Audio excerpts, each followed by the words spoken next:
নমস্কার বন্ধুরা, আপনারা দেখছেন স্কিম বাংলা ইউটিউব চ্যানেল। তো বন্ধুরা, অনেকেরই মনে প্রশ্ন ছিল যে আবাস যোজনায় বাড়ি পাওয়ার আগে আপনাদের কিন্তু দুটি করে এসএমএস দেওয়া হচ্ছে। অনেকেরই একটি এসএমএস এসেছে, কিছু লোকের দুটি এসএমএস আছে এবং এমন কিছু আবাস যোজনা গ্রহীতা রয়েছে যাদের একটিও কিন্তু এসএমএস আসেনি।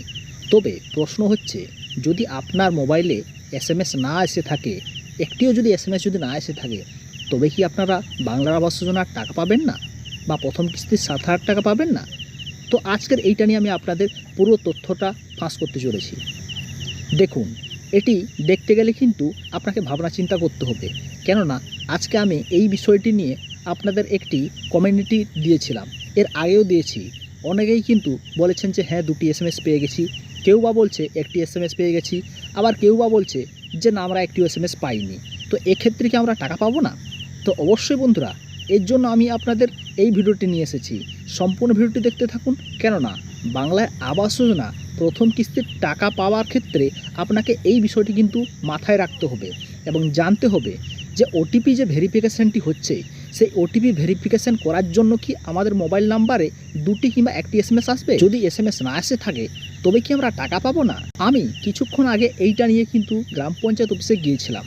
যেহেতু একজনের আবাস যোজনা একদমই কোনো ওটিপি বা কোনো এসএমএস আসেনি, এতে আমি সেখানে গিয়ে যেটা জানলাম সেটি আপনারা শুনলে আপনাদের চক্ষু চড়ক গাছ হয়ে যাবে। কেননা ওরা যেটা বলছে যে আবাস যোজনার ক্ষেত্রে ওটিপি কিংবা এসএমএস না গেলেও কিন্তু আপনার আবাস যোজনার টাকাটি পেয়ে যাবেন।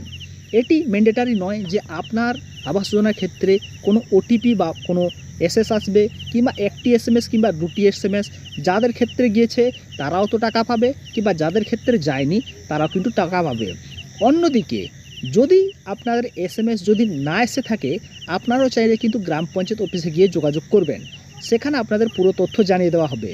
কোনো কারণে হয়তো আপনার মোবাইল নাম্বারের কিছু ফল্টের কারণে আপনাদের মোবাইলে কিন্তু ওটিপি নাও যেতে পারে, কিংবা কোনো ক্ষেত্রে আপনাদের মোবাইল নাম্বার ভুলের কারণে কিন্তু আপনাদের মোবাইলে ওটিপি কিংবা আপনাদের এসএমএস নাও যেতে পারে।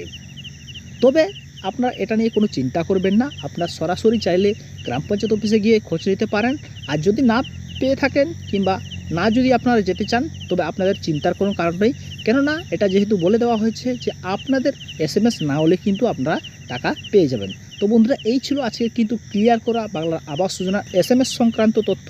যদি ভিডিওটি ভালো লেগে থাকে, ভিডিওটিকে লাইক করবেন। আবার এই বিষয়ে যদি আপনাদের কোনো মতামত হয়ে থাকে, তবে অবশ্যই কমেন্ট করে জানাতে ভুলবেন না। ততক্ষণে ভালো থাকবেন, সুস্থ থাকবেন। পরবর্তী ভিডিওর জন্য অবশ্যই অপেক্ষা করে থাকুন।